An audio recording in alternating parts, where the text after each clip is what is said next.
கூட உங்கள் பரிசுத்த வேதாகமத்தை அப்போஸ்தலர் 2ஆம் அதிகாரம் 2ஆம் வசனத்தை ஒருவர் வாசிக்க நாம் கவனிக்கலாம்.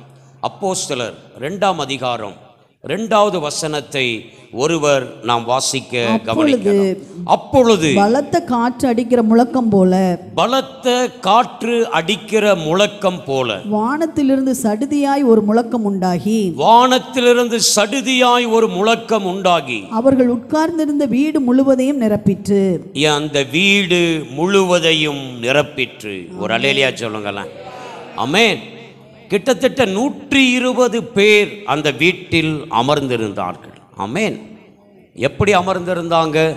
கர்த்தருடைய வார்த்தையின்படி, கர்த்தர் அவர்களுக்கு சொன்னபடியே கீழ்ப்படிந்து ஒரு மனதோடு அந்த மேல் வீட்டறையிலே 120 பேர் அமர்ந்திருந்தார்கள்.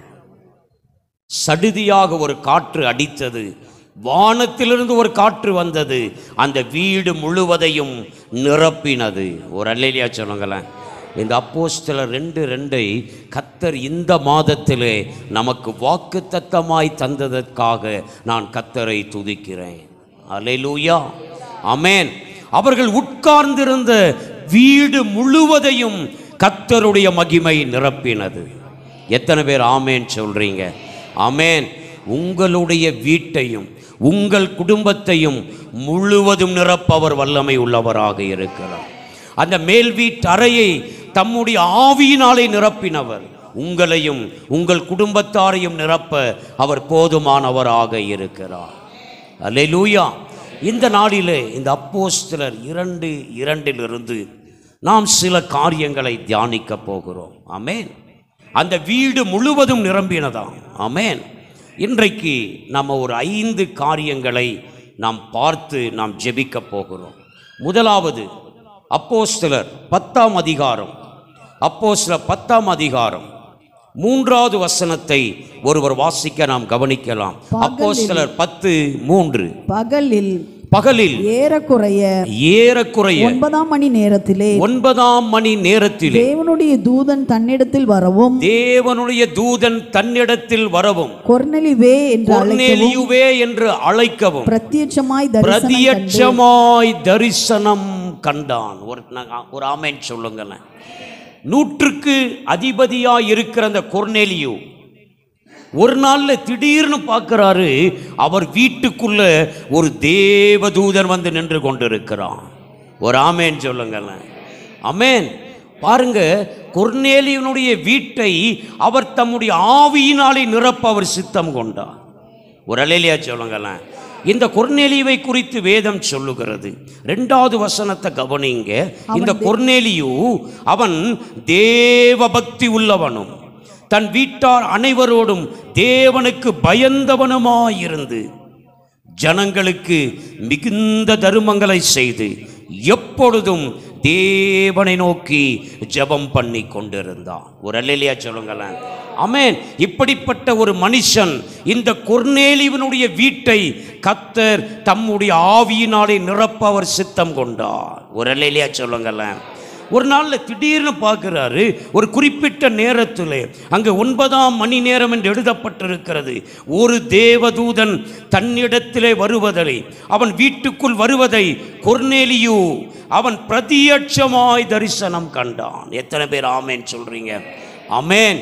அந்த மேல் வீட்டறையை மகிமையாய் நிரப்பினவர், அந்த 120 பேரையும் தம்முடைய ஆவியினாலே நிரப்பின தேவன் இந்த கொர்நேலியுனுடைய வீட்டை அதே போல நிரப்பும்படி ஆண்டவர் ஒரு திட்டத்தை கொண்டு வந்தார். அல்லேலூயா. இந்த கொர்நேலியு எப்படிப்பட்டவன்? தன் வீட்டார் அனைவரோடும், எப்படி எழுதியிருக்கு? தேவனுக்கு பயந்தவன். ஒரு அல்லேலூயா சொல்லுங்களேன். எப்பொழுதும் ஜெபிக்கிறவன் என்று எழுதப்பட்டிருக்கிறது. நல்ல கவனிங்க, நல்ல கவனிங்க. உங்க வீடு கொர்நேலியுனுடைய வீட்டை போல் இருக்குமானால் உங்கள் வீடும் மேல் வீட்டறையை போல நிரப்பும்படிக்கு கர்த்தர் உங்களுக்காக ஒரு பெரிய திட்டத்தை வைத்திருக்கிறார். உங்கள் வீட்டை, உங்கள் வீட்டில் உள்ள ஒவ்வொருவரையும் ஆவிக்குள்ளாக்க அவர் வல்லமை உள்ளவராக இருக்கிறார். அல்லேலூயா. அவர்கள் உட்கார்ந்திருந்த வீடு முழுவதையும் நிரப்பிற்று. இப்போ ஆண்டவர் கொர்நேலியுனுடைய வீட்டின் மேலே இறங்கி வர ஆசைப்படுகிறார். அல்லேலூயா, அல்லேலூயா. பாருங்க, கொர்நேலி எதிர்பார்க்கவே இல்லை. அவன் எப்பொழுதும் போல ஜெபம் பண்ணி கொண்டே இருக்கிறார். எப்பொழுதும் போல தான தர்மங்களை செய்து கொண்டிருக்கிறார். எப்பொழுதும் போல தன் வீட்டார் அனைவரோடும் தேவனுக்கு பயந்து வாழ்ந்து கொண்டிருக்கிறான். ஆமென். கர்த்தர் பார்க்கிறாரு. பாருங்க 4வது வசனம், அப்போஸ்தலர் 10:4. அவனை உற்று பார்த்து பயந்து ஆண்டவரே என்ன என்றான். அப்பொழுது அவன், உன் ஜெபங்களும் உன் தர்மங்களும் தேவனுக்கு நினைப்பூட்டுதலாக அவர் சந்நிதியில் வந்தெட்டி இருக்கிறது. உங்க வீட்டை கர்த்தர் மேல் வீட்டறைய போல மாற்றணுமா? அவருடைய சமூகத்திலே கொர்நேலியுவினுடைய நன்மைகள், அவன் ஆண்டவருக்கு பிரியமாய் செய்த காரியங்கள் ஆண்டவரை நினைப்பூட்டினது. ஒரு அல்லேலூயா சொல்லுங்களேன். உங்க வீடு பரலோகத்திலே நினைக்கப்படுகிறது. உங்க வீடு ஜெபிக்கிற வீடா இருந்தா உங்க வீடை பரலோகம் நினைக்கும். அல்லேலூயா. உங்க வீடு ஆண்டவரை துதிக்கிற வீடா இருக்கா? ஆண்டவருக்கு பிரியமான குடும்பமா இருக்கிறீங்களா? உங்க குடும்பம் பரலோகத்திலே நினைவு கூறப்படுகிறது. கொர்நேலியுடைய வீட்டை பரலோகம் நினைவு கூர்ந்தது. ஆண்டவர் ஒரு நாளிலே அவனை நினைவு கூர்ந்து ஒரு தூதனை அவன் வீட்டுக்கு ஒரு செய்தியோடு அனுப்புகிறார். அல்லேலூயா. உன் வீட்டை நான் இப்பொழுது ஒரு மகிமையான அபிஷேகத்தினாலே நிரப்ப போகிறேன் என்று அவனுக்கு ஒரு செய்தியை சொல்லி அனுப்புகிறார். அந்த தேவதூதன் இறங்கி வந்து 5வது வசனத்தை கவனிங்க. இப்பொழுது நீ யோப்பா பட்டணத்துக்கு மனுஷரை அனுப்பி பேதுரு என்று மறுபேர் கொண்ட சீமோனை நீ அழைப்பிக்க வேண்டும். ஒரு அல்லேலூயா சொல்லுங்களேன். எத்தனை பேருக்கு ஆசை என் வீடு முழுவதும் கர்த்தருடைய ஆவியினாலே நிரம்ப வேண்டும். ஒரு அல்லேலூயா சொல்லுங்களேன். எனக்காக பரலோகத்திலிருந்து சத்தம் உண்டாகணும். எனக்காக பரலோகத்திலிருந்து தூதன் அனுப்பப்பட வேண்டும். பரலோகத்திலே என்னுடைய குடும்பம் நினைவு கூறப்பட வேண்டும். ஆமென். நீங்கள் கொர்நேலியுவை போல ஜெபிக்கிறவர்களாக இருந்தால், உங்கள் குடும்பத்தாரோடு நீங்கள் இணைந்து பயபக்திக்குரிய ஜனங்களாக இருந்தால், பயபக்திக்குரிய குடும்பமாக இருந்தால், பரலோகத்திலே உங்கள் குடும்பத்தை கர்த்தர் நினைவு கூர்ந்து உங்கள் வீட்டுக்கு மேல் வீட்டறையின் அனுபவத்தை கொடுக்க அவர் வல்லமையுள்ளவராக இருக்கிறார். உங்கள் வீட்டிலே பெந்தேகோஸ்தே அனுபவத்தை கொடுக்க அவர் வல்லமையுள்ளவராக இருக்கிறார். எத்தனை பேருக்கு இந்த பெந்தேகோஸ்தே அனுபவம், நீங்க பெற்றிருக்கிற இந்த ஆவியின் அனுபவம் எத்தனை பேர் நினைக்கிறீங்க? என் வீட்டார் அனைவரும் இந்த பெந்தேகோஸ்தே என்கிற அனுபவத்தை அவர்களும் பெறுகிறவர்களாக மாற வேண்டும். அல்லேலூயா. இந்த கொர்நேலியு எப்பொழுதும் போல ஜெபித்து கொண்டிருக்கிறார். ஒரு தூதனை கர்த்தர் அனுப்பி, நீ போய் யோப்பா பட்டணத்தில் இருக்கிற பேதுரு என்கிற மனுஷனை உன் வீட்டுக்குள் கூட்டிக் கொண்டு வா என்று கர்த்தர் சொல்லுகிறார். வாசிக்க கவனிக்கலாம். அப்போஸ்தலர் 10ஆம் அதிகாரம், அப்போஸ்தலர் 10:44 வாசிக்கலாமா? அப்போஸ்தலர் 10:44. இந்த வார்த்தைகளை பேதுரு பேசிக் கொண்டிருக்கையில் வசனத்தை கேட்டவர்கள் யாவர் மேலும் பரிசுத்த ஆவியானவர் இறங்கினார். அவர்கள் பல பாஷைகளை பேசுகிறதையும் தேவனை புகழுகிறதையும் பேதுருவோடே கூட வந்திருந்த விருத்த சேதனமுள்ள விசுவாசிகள் கேட்கும்போது பரிசுத்த ஆவியின் வரம் புறஜாதிகள் மேலும் பொழிந்தருளப்பட்டதை குறித்து பிரமித்தார்கள். அந்த கொர்நேலியுடைய வீட்டிலே கூடியிருந்த அனைவர் மேலும் கர்த்தருடைய ஆவியானவர் இறங்கி வந்தார். ஒரு ஆமென் சொல்லுங்களேன். அவர்கள் உட்கார்ந்திருந்த வீடு முழுவதும் பரிசுத்த ஆவியினாலே நிரப்பப்பட்டது. உங்க வீட்டையும் பரிசுத்த ஆவியினாலே நிரப்ப அவர் சித்தமுள்ளவராக இருக்கிறார். ஆவியானவர் எங்கே உண்டோ அங்கே விடுதலை உண்டு என்று வேதம் சொல்லுகிறது. கொர்நேலியு தான் வீட்டாரை மட்டும் கூட்டி வைக்கல, தன்னுடைய உறவினர்கள், விசேஷித்த நண்பர்களை எல்லாம் தன் வீட்டிலே கூட்டி சேர்த்து வைத்திருந்தான் என்று வேதம் சொல்லுகிறது. ஒரு அல்லேலூயா சொல்லுங்களேன். அவன் கொர்நேலியு யாரெல்லாம் தன் வீட்டிலே கூடி வைத்திருந்தாரோ, வாங்கன்னு அழைத்து வைத்திருந்தாரோ, அவர்கள் எல்லோரையும் கர்த்தர் பரிசுத்த ஆவியினாலே நிரப்பினார். பேதுருவோடு வந்திருந்தவர்கள் பார்க்கிறார்கள், புறஜாதிகள் மேலும் தேவனுடைய ஆவி அன்றைக்கு ஊற்றப்பட்டதை அவர்கள் பார்த்தார்கள். எத்தனை பேர் விசுவாசிக்கிறீங்க? உங்கள் கண்கள் காண ரட்சிக்கப்படாமல் உங்கள் குடும்பத்தில் இருக்கிற ஒவ்வொருவர் மேலும் அவர் தம்முடைய ஆவியை ஊற்றுவதை நீங்கள் பார்ப்பீர்கள். ஆமேனே காணாம, ஆமேனே காணாம.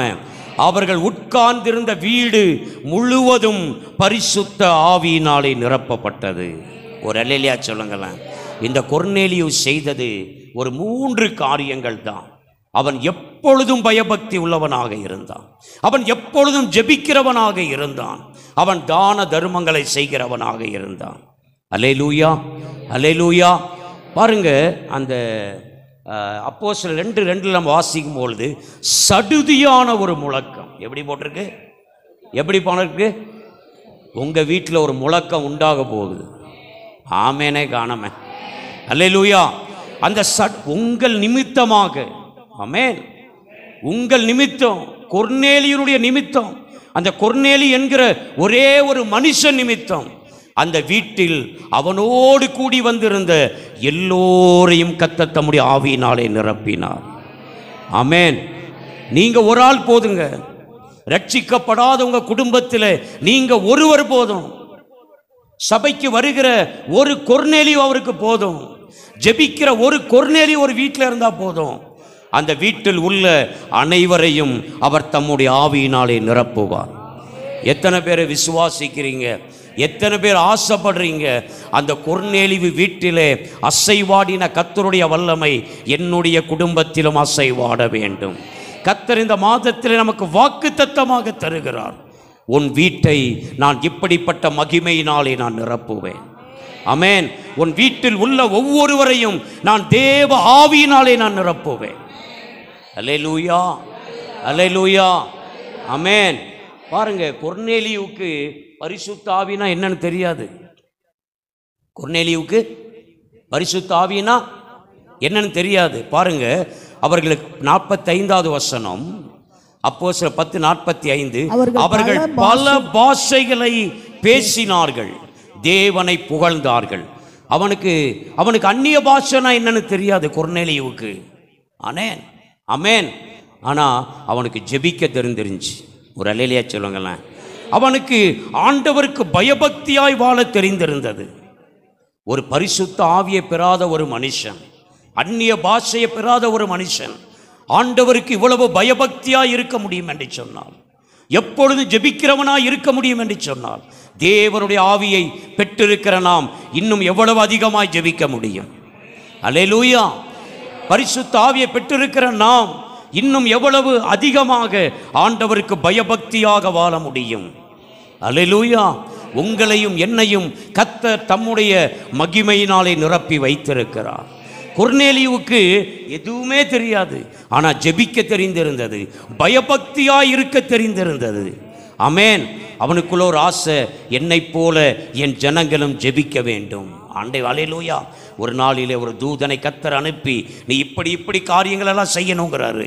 அதன்படியே அவன் பேதுருவை அழைத்து கொண்டு வருகிறான். பேதுரு பிரசங்கம் பண்ணி கொண்டிருக்கும் பொழுது அந்த கூட்டத்தில் இருந்த, அந்த வீட்டில் இருந்த ஒவ்வொருவர் மேலும் பரிசுத்த ஆவியானவர் இறங்கினார். அல்லேலூயா. வாசிங்க 47, அப்போஸ்தலர் 10:47. அப்பொழுது பேதுரு, நம்மை போல பரிசுத்த ஆவியை பெற்ற இவர்களும் ஞானஸ்நானம் பெறாதபடிக்கு எவனாயிலும் தண்ணீரை விலக்கலாமா என்று சொல்லி கர்த்தருடைய நாமத்தினாலே அவர்களுக்கு ஞானஸ்நானம் கொடுக்கும்படி கட்டளையிட்டான். அப்பொழுது சில நாள் அங்கே தங்கும்படி அவனை வேண்டிக் கொண்டார்கள். நல்ல கவனிங்க. அந்த வீடு முழுவதும் கர்த்தருக்குள்ளாக நடத்தப்பட்டது. ஒரு அல்லேலூயா சொல்லுங்களேன். அந்த வீட்டில் உள்ள ஒவ்வொருவரும் கர்த்தருடைய வசனத்துக்கு ஏதுவாக நடத்தப்பட்டார்கள். அல்லேலூயா. எத்தனை பேர் விசுவாசிக்கிறீங்க? ஆண்டவர் சொல்லுகிறார், அவர்கள் கூடி இருந்த அந்த வீடு முழுவதும் பரிசுத்த ஆவியினாலே நிரம்பினது. உங்களுக்குள்ள ஒரு பெரிய விசுவாசம் இருக்கட்டும். ஆமென். இந்த மாதம் முடிகிறதுக்கு இன்னும் எத்தனை நாள் இருக்கு? ஒரு நாள் போதுங்க. ஒரு அல்லேலூயா சொல்லுங்களேன். ஆமென். நீங்கள் அடுத்த வாரம் வரும் பொழுது உங்கள் வீட்டார் எல்லாரையும் அழைத்து கொண்டு வர அவர் உதவி செய்வார். ஆமென். அல்லேலூயா. உங்களுக்குள்ள இருக்கிற ஆவி உங்களுக்குள்ள இருக்கிற அபிஷேகம் அவர்களை பற்றி பிடிப்பது எளிதான காரியம். அல்லேலூயா. அந்த கொர்நேலி என்கிற ஒரே மனுஷன் நிமித்தம் அந்த வீடு முழுவதையும் கர்த்தர் ஒரு பெரிய மாற்றத்தை கொண்டு வந்தார். அல்லேலூயா. அவர்கள் உட்கார்ந்திருந்த வீடு முழுவதையும் நிரப்பிற்று. இரண்டாவது குறிப்பு ஆதியாகமத்தின் புஸ்தகம் 21ஆம் அதிகாரம். ஆதியாகமத்தின் புஸ்தகம் 21வது அதிகாரம் 17வது வசனத்தை ஒருவர் வாசிக்க கவனிக்கலாம். ஆதியாகமம் 21:17 வாசிங்க. தேவன் பிள்ளையின் சத்தத்தை கேட்டார். தேவதூதன் வானத்திலிருந்து ஆகாரை கூப்பிட்டு ஆகாரே உனக்கு என்ன சம்பவித்தது? பயப்படாதே. பிள்ளை இருக்கும் இடத்திலே தேவன் அவன் சத்தத்தை கேட்டார். ஒரு அல்லேலூயா சொல்லுங்களேன். இங்கு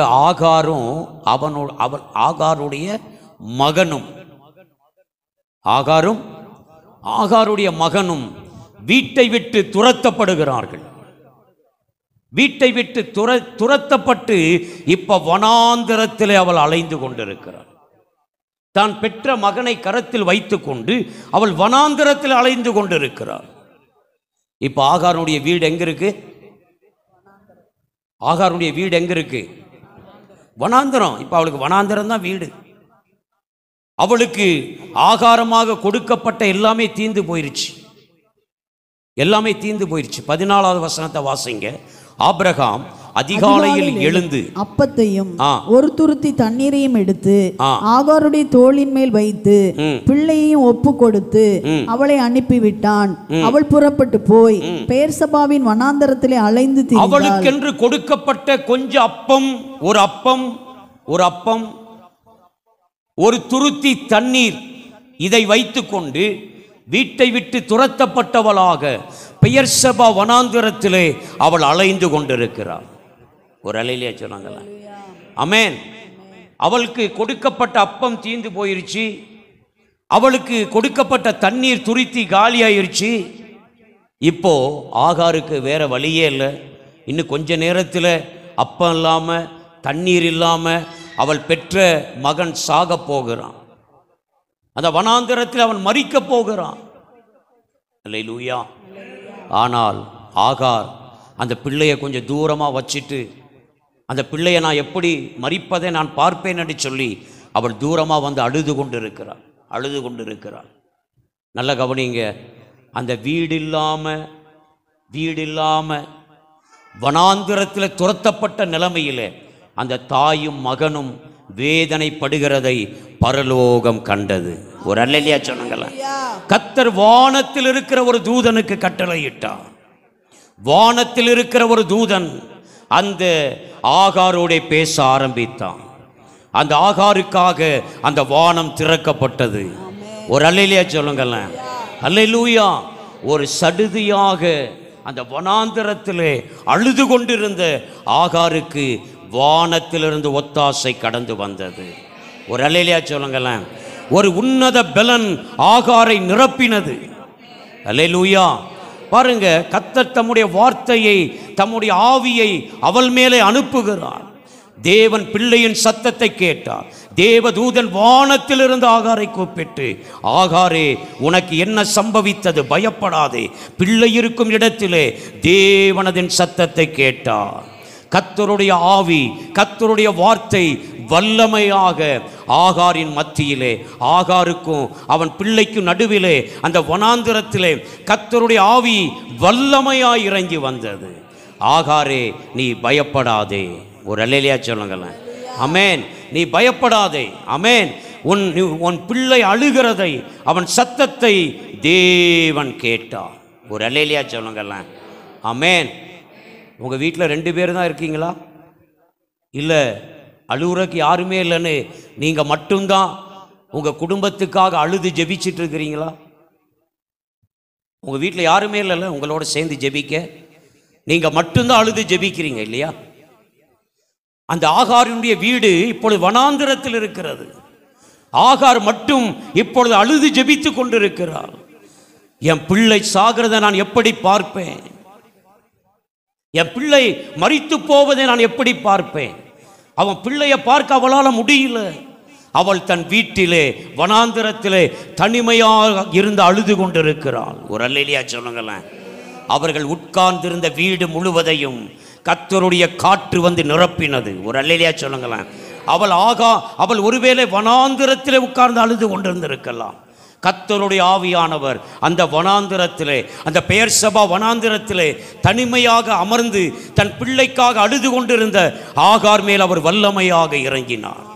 அல்லேலூயா. ஆகாரே, நீ பயப்படாத. உன் பிள்ளைக்காக அழுகிறதை நான் கேட்கிறேன். உன் பிள்ளை அழுகிற சத்தம் என் காதில் வந்து கேட்கிறது. 19வது வசனம் 18 நீ எழுந்து பிள்ளை எடுத்து அவனை உன் கையில் பிடித்து கொண்டு போ, அவனை பெரிய ஜாதியாக்குவேன் என்றார். ஒரு அல்லேலூயா சொல்லுங்கள. உங்க வீட்டை கர்த்தர் இப்படிப்பட்ட மகிமையினாலே நிரப்புவார். ரட்சிக்கப்படாத உங்க பிள்ளைகள் மேல கர்த்தருடைய ஆவியானவர் இறங்கி வருவார். ஒரு அல்லேலூயா சொல்லுங்கள. உங்கள் பிள்ளைகளை அவர் பெரிய ஜாதியாக்குவார். உங்கள் பிள்ளைகள் கர்த்தருக்குள் ஆசீர்வதிக்கப்படுவார்கள். எத்தனை பேர் ஆமேன் சொல்றீங்க? உங்க வீட்டை நிரப்பவர் சித்தமாக இருக்கிறார். உங்கள் வீட்டை தம்முடைய ஆவியினாலே நிரப்பவர் வல்லமை உள்ளவராக இருக்கிறார். கர்த்தர் ஆகாரிடத்திலே அவன் பிள்ளையை குறித்து பேசுகிறார். உன் பிள்ளைக்காக நீ இப்பொழுது அழுது கொண்டிருக்கிறதை நான் பார்க்கிறேன். உன் பிள்ளைக்காக அழுகிறதை நான் கேட்கிறேன். ஆண்டவர் சொல்றாரு, உன் பிள்ளையை கையில பிடித்து நீ அழைத்து கொண்டு போ, நான் அவனை பெரிய ஜாதி ஆக்குவேன். 19வது வசனம். தேவன் அவளுடைய கண்களை திறந்தார். அப்பொழுது அவள் ஒரு தண்ணீர் துறவை கண்டு போய் துருத்தியிலே தண்ணீர் நிரப்பி பிள்ளைக்கு குடிக்க கொடுத்தாள். நல்ல கவனிங்க. உங்க ஆவிக்குரிய கண்களை கர்த்தர் திறப்பாராக. அல்லேலூயா. உங்கள் வீட்டை கர்த்தர் தம்முடைய ஆவியினாலே நிரப்புவாராக. ஆமென். கர்த்தர் தம்முடைய ஆவியை ஆகார் மேல அனுப்பினார். அவருடைய வல்லமை இறங்கினது. ஆகாருடைய ஆவிக்குரிய கண்கள் திறக்கப்பட்டது. உங்கள் குடும்பத்தில் இருக்கிற ஒவ்வொருவருடைய ஆவிக்குரிய கண்களை கர்த்தர் திறப்பாராக. ஆமென். இதுவரைக்கும் அழுது கொண்டிருந்த ஆகார், அவளுடைய கண்களை கர்த்தருடைய ஆவியானவர் திறக்கிறாள். இப்பொழுது அவர் தன்னுடைய கண்களை திறந்து பார்த்த பொழுது அங்கே தண்ணீரால் நிரம்பி இருக்கிற ஒரு துறவை அவள் கண்டாள். ஒரு அல்லேலூயா சொல்லுங்களேன். அங்கே தண்ணீர் நிரம்பி இருக்கிற ஒரு துறவை ஆவியானவர் அவளுக்கு காண்பித்தார். ஒரு அல்லேலூயா சொல்லுங்களேன். உங்கள் குடும்பத்தில் இருக்கிறவர்களை ரட்சிப்புக்கு நேராக நடத்தும்படி கர்த்தர் உங்கள் கண்களை திறப்பாராக. அல்லேலூயா. உங்கள் பிள்ளைகளுக்கு நீங்கள் கர்த்தருடைய வார்த்தைகளை எடுத்து சொல்லும்படி உங்களுக்கு வேண்டிய அபிஷேகத்தையும் வல்லமையையும் கர்த்தர் உங்களுக்கு தருவாராக. ஆகார் தன்னுடைய மகனை போஷிக்கும்படி கர்த்தர் ஆகாருடைய கரத்தை பலப்படுத்தினார். கர்த்தர் உங்களையும் பலப்படுத்துவார். உங்கள் பிள்ளைகளை, உங்கள் குடும்பத்தில் ரட்சிக்கப்படாது இருக்கிறவர்களுக்கு நீங்கள் ரட்சிப்பின் காரியங்களை தைரியமாய் எடுத்து சொல்ல உங்களுக்கு கிருபை தருவார். ஆமென். அவள் பாருங்க, அவள் துருத்தியிலே தண்ணீரை நிரப்பி பிள்ளைக்கு குடிக்க கொடுத்தாள். ஒரு அல்லேலூயா சொல்லுங்களேன். கர்த்தர் உங்கள் கரங்களை பலப்படுத்துவார். நீங்கள் இன்னும் ரட்சிக்கப்படாம உங்க குடும்பத்தில் இருக்கிறவர்களுக்காக போராடி ஜெபிக்கும்படி ஆகாரை பலப்படுத்தினவர் உங்களையும் பலப்படுத்துவாராக.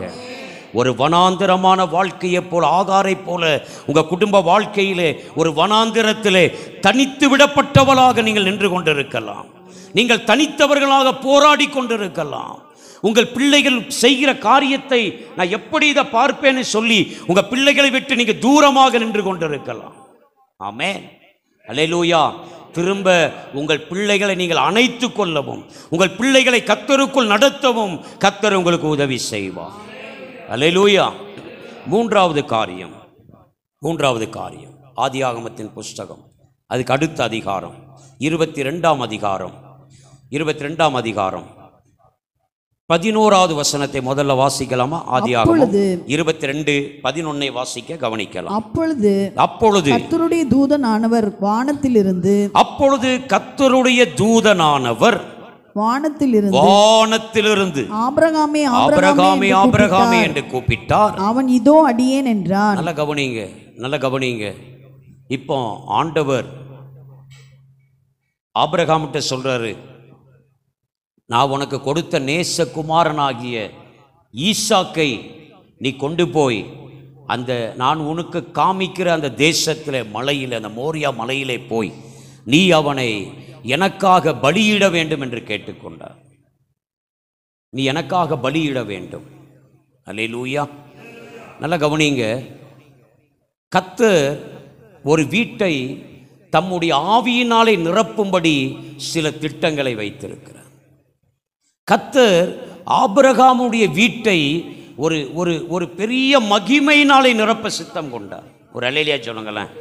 மகிமையாக நிரப்ப ஒரு திட்டத்தை தன் மனதிலே வைத்து இப்போ ஆபிரகாம்கிட்ட சொல்றாரு, உன் நேசகுமாரனை நீ எடுத்துக்கொண்டு நீ மோரியா மலைக்கு போய் அவனை எனக்கு பலியாக செலுத்து என்று கேட்கிறார். ஆபிரகாம் சாராள்கிட்ட போய் சொல்லியிருப்பாரா? ஆபிரகாம் சாராள்கிட்ட சொல்லியிருப்பாரோ ஆண்டவர் இப்படி சொல்லியிருக்காருன்னு? இல்லை. ஒரு அல்லேலூயா சொல்லுங்களேன். ஆபிரகாமுக்கு உண்மையாலுமே என்ன பண்ணணுன்னே தெரிஞ்சிருக்காது. என்ன பண்ணணுன்னே 100 வயசில் ஒரு பிள்ளையை கொடுத்து அவனை கொண்டு போய் பலியிடுன்னு சொல்லிட்டாரு. ஆமென். அல்லேலூயா. இப்போ ஆபிரகாம் கர்த்தர் தனக்கு சொன்ன வார்த்தையை அவன் கீழ்ப்படியும்படி அவன் பிள்ளையை கூட்டிக் கொண்டு அந்த மோரியா மலையில் போய் பிள்ளையை பலி செலுத்துவதற்கு எல்லா காரியங்களையும் என்ன பண்ணிட்டார்?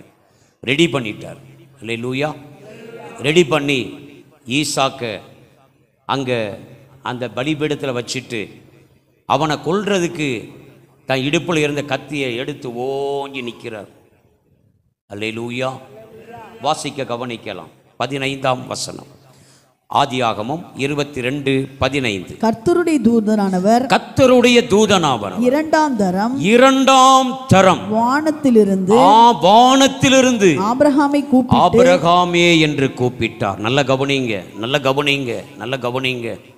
கர்த்தர் ஒரு மனிதனை ஆசீர்வதிப்பதற்கு முன்பதாக அவர்களை தம்முடைய ஆவியினாலே நிரப்ப விரும்புகிற தேவன்.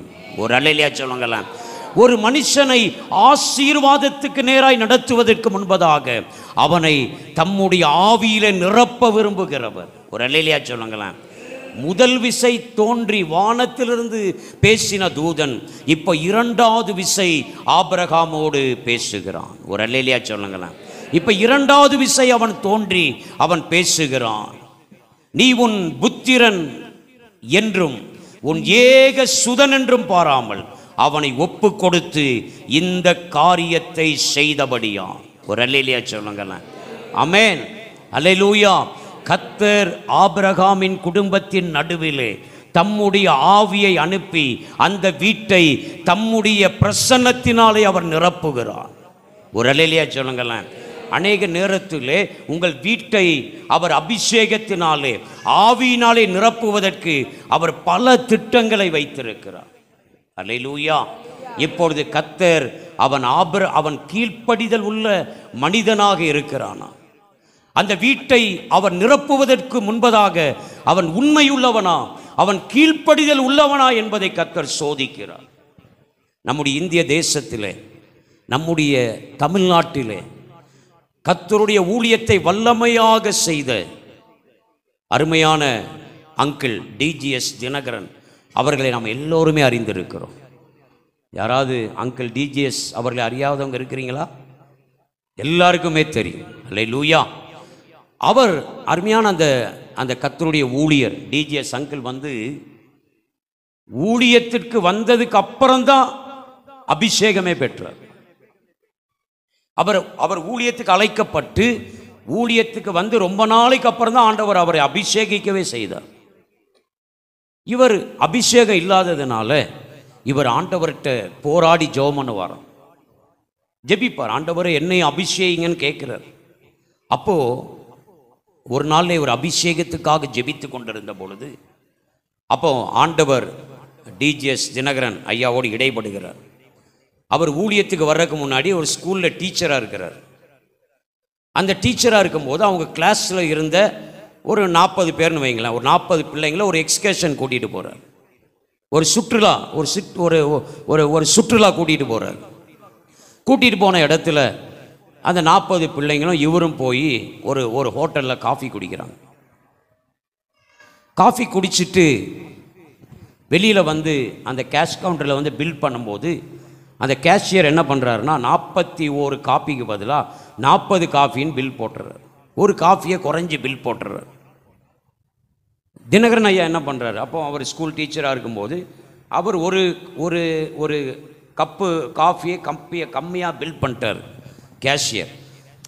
ஐயா என்ன பண்ணிட்டார், ஒரு கப்பு காஃபி தானே, எவ்வளோ 40 கப்பு பே பண்ணுறோம், ஒரு கப்பு தானே கம்மியாக இருக்குது, காசு கம்மியாக கொடுக்குறோன்னு ஒரு கப்பு காஃபி எவ்வளோ, 1 ரூபா இருக்குமா, அப்போ இல்லை 75 காசு இருக்கும், அதை கொடுக்காம வந்துட்டார்.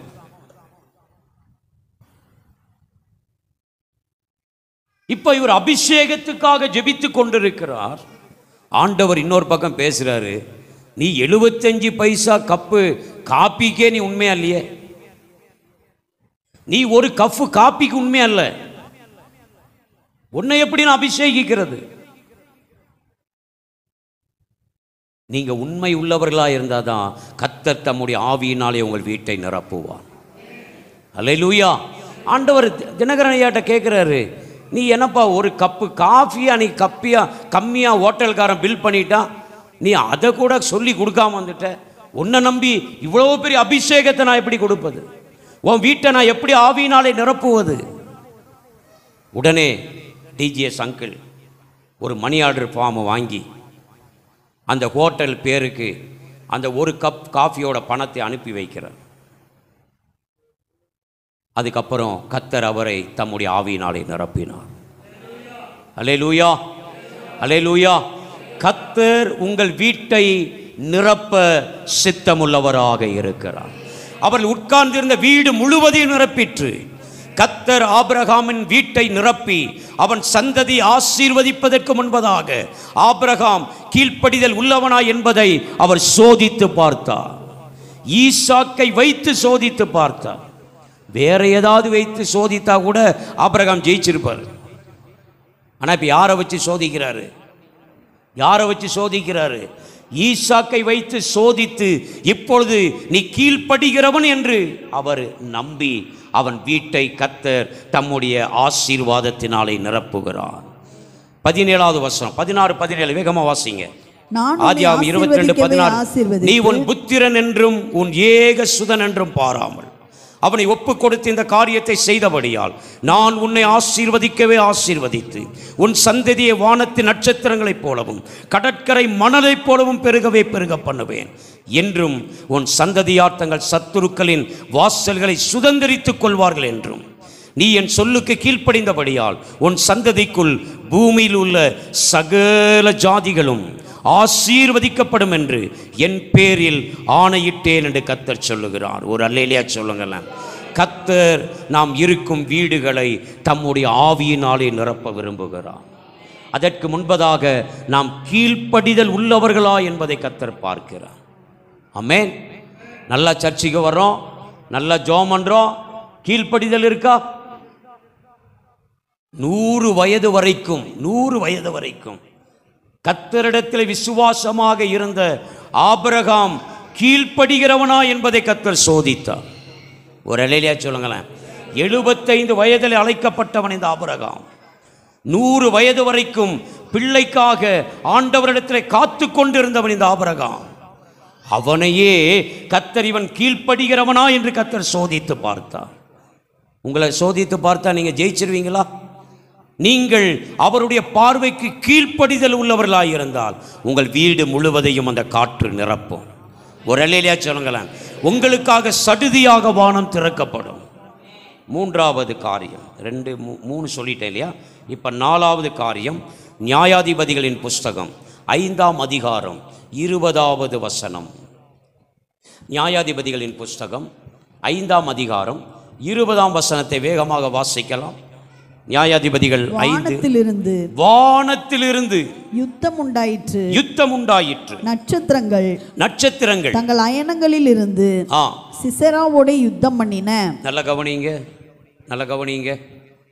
ஒரு யுத்தத்துக்கு தெபோராலும் பாராக்கும் கடந்து போகிறார்கள்.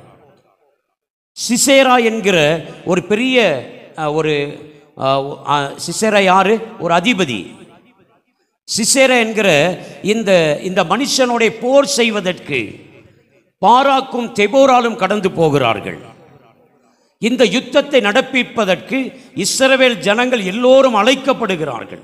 ஒரு அல்லேலூயா சொல்லுங்களேன். எல்லோரும் என்ன செய்யப்படுகிறாங்க? அழைக்கப்படுகிறாங்க. ஆனால் சில பேர் இந்த யுத்தத்தில் போய் பங்கு பெறவில்லை. இந்த யுத்தத்தில் போய் பங்கு பெறவில்லை. அல்லேலூயா, அல்லேலூயா. அப்போ அந்த யுத்தத்துக்கு இப்போ 10 பேர் யுத்தத்துக்கு போனால் 5 பேர் தான் போயிருக்கிறாங்க. 5 பேர் என்ன செய்யலை? 5 பேர் என்ன செய்யலை? போகலை. வசனம் சொல்லுகிறது, வானத்தில் இருந்து யுத்தம் உண்டாயிற்று. ஒரு அல்லேலூயா சொல்லுங்களேன். வானத்திலிருந்து யுத்தம் உண்டாயிற்று. கர்த்தர் தம்முடைய ஜனங்களுக்கு ஜெயம் கொடுக்கும்படி, உங்கள் குடும்பங்களை கர்த்தர் தம்முடைய ஆவியினாலே நிரப்பும்படி உங்களுக்காக அவர் வானத்திலிருந்து யுத்தம் செய்கிற தேவன். அல்லேலூயா. உங்களால் போராட முடியலையா? உங்கள் குடும்பத்தின் ரட்சிப்புக்காக உங்களால் போராட முடியலையா? உங்களோட தோள் கொடுக்கிறவர்கள் இல்லையா? நீங்கள் தனித்து உணரப்படுகிறீர்களா? கர்த்தர் உங்களுக்காக இறங்கி யுத்தம் பண்ணுவார். உங்கள் வைராக்கியத்தை கர்த்தர் பார்ப்பார்.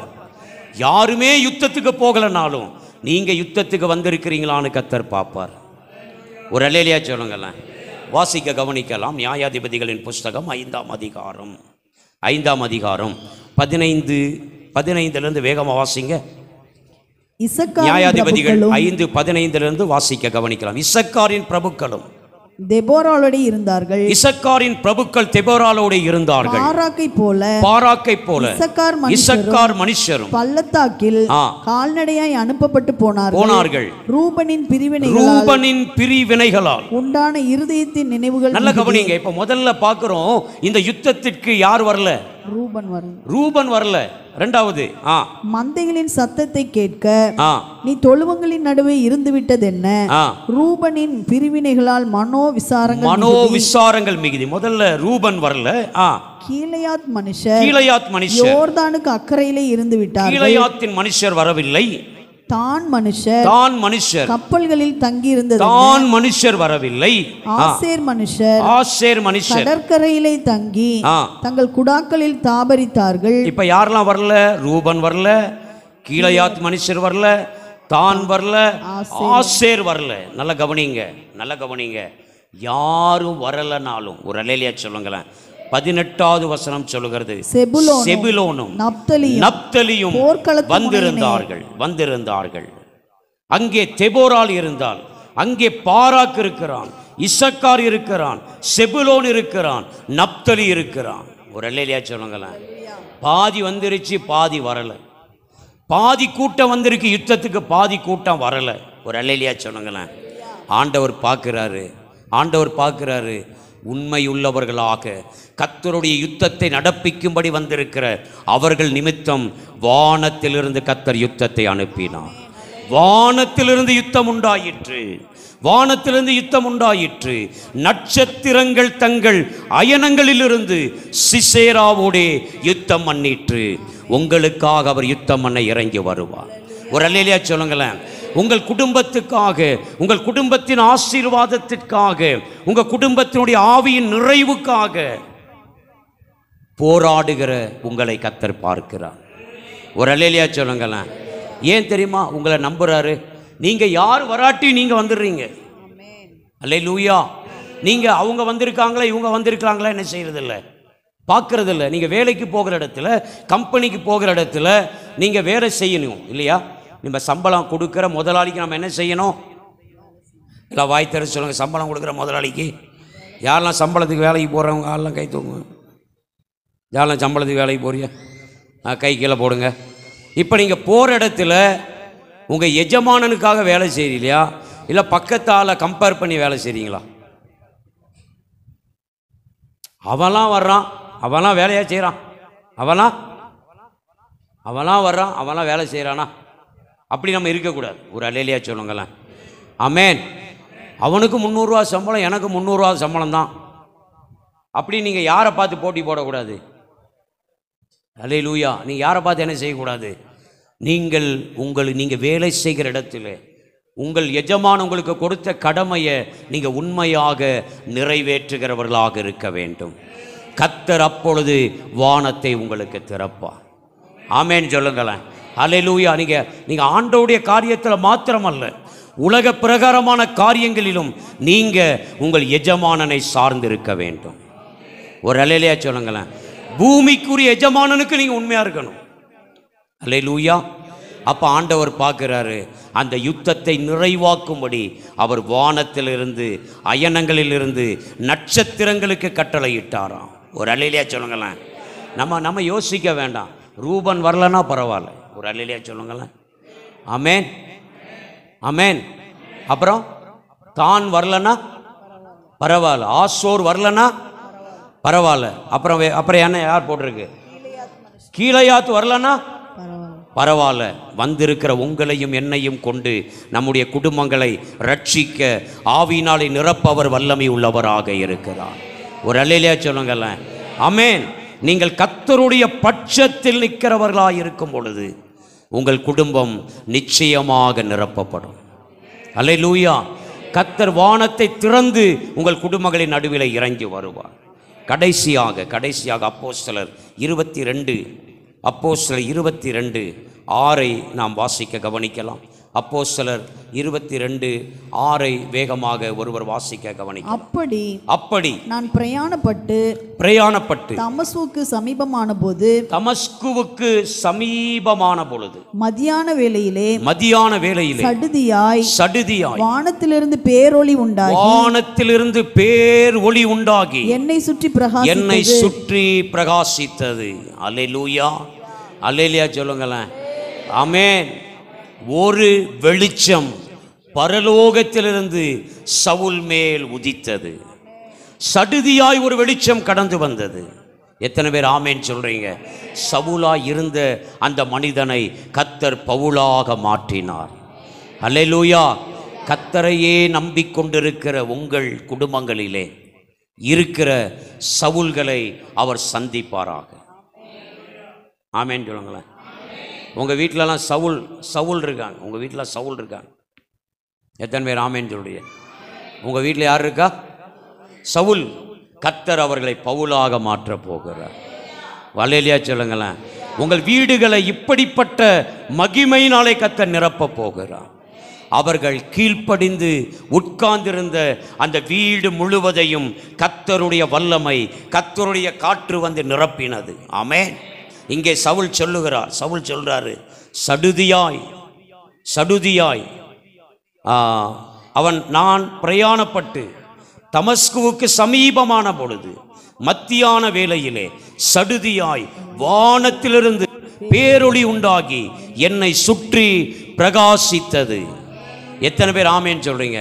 நீங்க கர்த்தருடைய ஆலயத்தில் இருந்து கர்த்தருடைய வார்த்தைகளை கேட்டுக்கொண்டிருக்கும் பொழுது உங்கள் வீடுகளுக்குள் கர்த்தர் இப்படிப்பட்ட காரியங்களை நடப்பிப்பாராக. ஆமென். அல்லேலூயா. உங்க வீடுகளிலே கர்த்தரை விட்டு தூரமாய் ஓடிக்கொண்டிருக்கிறவர்களை கர்த்தருடைய வெளிச்சம் சந்திக்கும். அவர்களை சுற்றி ஒரு பேர் ஒளி உண்டாகும். அல்லேலூயா. கர்த்தர் அந்த நாளிலே சவுலை சந்தித்தார். அவனை பவுலாக மாற்றினார். ஆமென். இந்த மாதத்தில் கர்த்தர் நம்மோடு நமக்கு பேசின காரியம், நமக்கு வாக்கு கொடுத்திருக்கிற காரியம், அவர்கள் உட்கார்ந்திருந்த வீடு முழுவதும் நிரப்பப்பட்டது. ஒரு அல்லேலூயா சொல்லுங்களேன். எத்தனை பேர் விசுவாசிக்கிறீங்க? அப்போ நம்முடைய வீடு கர்த்தருடைய காற்றினாலே நிரப்பப்படணும்னா நம்ம என்ன செய்யணும்னு பார்த்தோம்? 5 காரியங்களை பார்த்தோம். இன்னைக்கு 5 காரியங்களை பார்த்தோம். என்னெல்லாம்? முதல்ல என்ன பார்த்தோம்? கொர்நேலியுவை போல, கொர்நேலியு என்கிற அந்த மனிதனை போல, அந்த 100க்கு அதிபதியை போல நாம் எப்பொழுதும் ஜெபிக்கிறவர்கள், நம் வீட்டார் அனைவரோடும் பக்தி விருத்திக்கு ஏதுவானதை செய்கிறவர்களாக, தான தர்மங்களை செய்கிறவர்களாக இருந்தால் உங்கள் வீடு மேல் வீட்டு அறையின் மகிமையை பெறும். ஆமேன் காணமே. அல்லேலூயா. அல்லேலூயா. வனாந்தரத்திலே தனித்து விடப்பட்டாலும் அங்கே அமர்ந்து அழுது கொண்டிருந்த ஆகாரை போல, ஒரு அல்லேலூயா சொல்லுங்களேன், நாம் அழுது ஜெபிக்கிறவர்களாய் காணப்படும் பொழுது, ஆமென். மூணாவது ஆபிரகாமை போல கீழ்ப்படிந்துள்ளவர்களாக, கீழ்ப்படுகிறவர்களாக. ஒரு அல்லேலியா சொல்லுங்களேன்.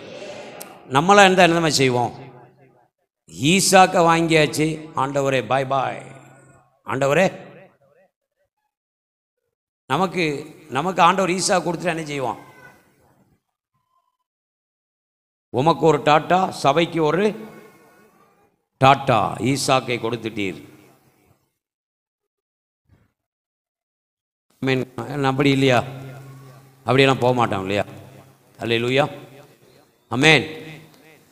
நீங்கள் கீழ்ப்படிதல் உள்ளவர்களாக இருக்கும் பொழுது, அஞ்சாவது என்ன பார்த்தோம்? ஆசேர் வந்திருக்காரா, தான் வந்திருக்காரா, அப்படியெல்லாம் பார்க்காம யார் வந்தாலும் வராட்டியும் நான் யுத்தத்துக்கு போவேன், நான் ஜெபிக்கிறவனாக இருப்பேன், நான் ஆண்டவரை தேடுகிறவனாக இருப்பேன் என்பவர்களுடைய வீட்டை அவர் நிரப்புகிறார். அல்லேலூயா. கடைசியா பார்த்தோம், கடைசியா ஆண்டவர் நம்மோடு பேசின காரியம், அஞ்சாவது காரியம், உன் வீடுகளிலே இருக்கிற சவுல்களை நான் பவுலாக மாற்றுவேன். ஆமென். அல்லேலூயா. ஆமேனே காணமே. எத்தனை பேர் வீட்டில் பவுல் எழும்பணும்? ஆமென். எத்தனை பேர் பவுலை பார்க்கணும் உங்கள் வீட்டில்? அல்லேலூயா, ஆமென். கர்த்தர் சொல்றாரு, உன் வீடு இப்படிப்பட்ட மகிமை உள்ள வீடாக மாறும். ஆமென். நீ அமர்ந்திருக்கிற அந்த வீட்டை, நீ இருக்கிற அந்த வீட்டை என்னுடைய ஆவியினாலே நான் நிரப்புவேன். அல்லேலூயா. கடைசியா ஒரே ஒரு காரியத்தை சொல்லி நான் முடிக்கட்டும். அப்போஸ்தலர் 16ஆம் அதிகாரம் 25, 26 வசனங்களை வாசிக்க கவனிக்கலாம். அப்போஸ்தலர் 16, 25, 26. நடுராத்திரியிலே பவுலும் சீலாவும் ஜெபம் பண்ணி தேவனை துதித்து பாடினார்கள். நல்லா கவனிங்க. எப்படி போட்டிருக்கு? நடுராத்திரியில் பவுலும் சீலாவும் ஜெபம் பண்ணினார்கள். எந்த ராத்திரியில? நடுராத்திரி எப்படி இருக்கும்?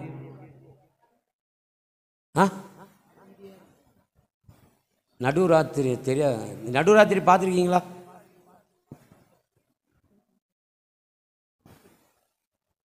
நேற்று இப்போ கடந்து போன நடுராத்திரியில் என்ன பண்ணிட்டு இருந்தீங்க?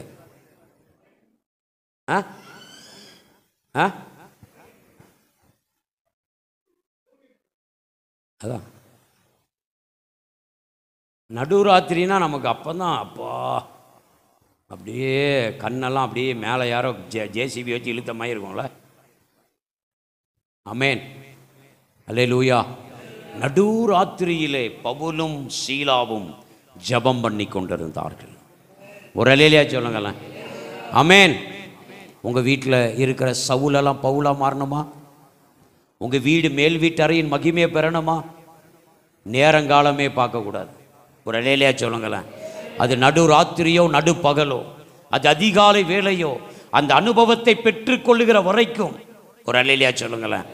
நடுராத்திரியிலே பவுலும் சீலாவும் ஜெபம் பண்ணி தேவனை துதித்து பாடினார்கள். காவலில் வைக்கப்பட்டவர்கள் அதை கேட்டு கொண்டிருந்தார்கள். ஒரு அல்லேலூயா சொல்லுங்களேன். ஆமென், ஆமென். கர்த்தர் இந்த நாளிலே நம்மோடு இடைபடுகிறார். உன் வீட்டை அந்த மேல் வீட்டு அறையின் மகிமையினாலே நிரப்ப நான் வாஞ்சையாக இருக்கிறேன். ஆமென். கொஞ்சம் நடுராத்திரி எழும்புன்னு கர்த்தர் சொல்றார். கொஞ்சம் நடுராத்திரி எழும்புன்னு சொல்றார். ஆமென். கொஞ்சம் நடுராத்திரி எழும்பு. ஒரு அல்லேலூயா சொல்லுங்களேன். எழும்பு, என்ன துதி, என்னை நோக்கி ஜெபின்னு கர்த்தர் சொல்றாரு. சடுதியிலே 26 சிறைச்சாலையின் அஸ்திபாரங்கள் அசையும்படியாக பூமி மிகவும் அதிர்ந்தது. உடனே கதவுகள் எல்லாம் திறவுண்டது, எல்லோருடைய கட்டுகளும் கலன்று போனது. ஒரு அல்லேலூயா சொல்லுங்களேன். ஆமென். அப்படின்னா என்ன அர்த்தம்? கர்த்தருடைய ஆவியானவர் அந்த சிறைச்சாலையின் நடுவிலே வல்லமையாக இறங்கி வந்தார். பவுலின் நிமித்தமாக, சீலாவின் நிமித்தமாக அந்த சிறைச்சாலை கர்த்தருடைய மகிமையினாலே, கர்த்தருடைய ஆவியினாலே நிரப்பப்பட்டது. ஒரு அல்லேலூயா சொல்லுங்களேன். ஆமென். 2 மனுஷர்கள் துதித்தார்கள். சிறைச்சாலையில் இருந்த எல்லோருடைய கட்டுகளும் அவிழ்ந்து போனது. எல்லாத்தையும் கர்த்தர் அறுத்து போட்டார். ஆமென், அல்லேலூயா. எத்தனை பேர் விசுவாசிக்கிறீங்க? என்னை கொண்டு, கொர்நேலியுவை கொண்டு அந்த வீட்டை நிரப்பினவர். ஒரு அல்லேலூயா சொல்லுங்களேன். ஆபிரகாமின் நிமித்தம் அந்த வீட்டை நிரப்பினார். ஆகாரின் நிமித்தம் அந்த குடும்பத்தை நிரப்பினார். அல்லேலூயா. இன்றைக்கு பவுலும் சீலாவும் அந்த பாடி ஜெபித்தது நிமித்தம் அந்த வீட்டு, அந்த சிறைச்சாலை மேல் வீட்டறையினுடைய அனுபவத்தை கண்டது. ஒரு அல்லேலூயா. நாளைக்கு ஒரு நாள் இருக்கு. இன்னைக்கு நைட்டு நடு ராத்திரியில் நீங்கள் எந்திரிக்கணும். எப்போ எழுமணும்? எப்போ எழுமணும்? எழும்பிடலாமா நடுராத்திரி? அல்லேலூயா, ஆமென், அல்லேலூயா. நடு ராத்திரி எந்திரிச்சு நீங்கள் ஜெபிக்க போகிறீங்க. கர்த்தர் உங்கள் வீட்டை மகிமையினால் நிரப்ப போகிறார். அடுத்த வாரம் உங்கள் பிள்ளைகளெல்லாம் சபைக்கு கூட்டிகிட்டு வர போகிறீங்க. ரட்சிக்கப்படாதவர்களையெல்லாம் நீங்கள் சபைக்கு கூட்டிகிட்டு வர போகிறீங்க. வாக்கு தந்தவர் வல்லமை உள்ளவராக இருக்கிறார். வாக்கு தந்தவர் நிறைவேற்றுவார். அவர்கள் உட்கார்ந்திருந்த வீடு முழுவதும் கர்த்தருடைய ஆவியினாலே நிரப்பப்பட்டது.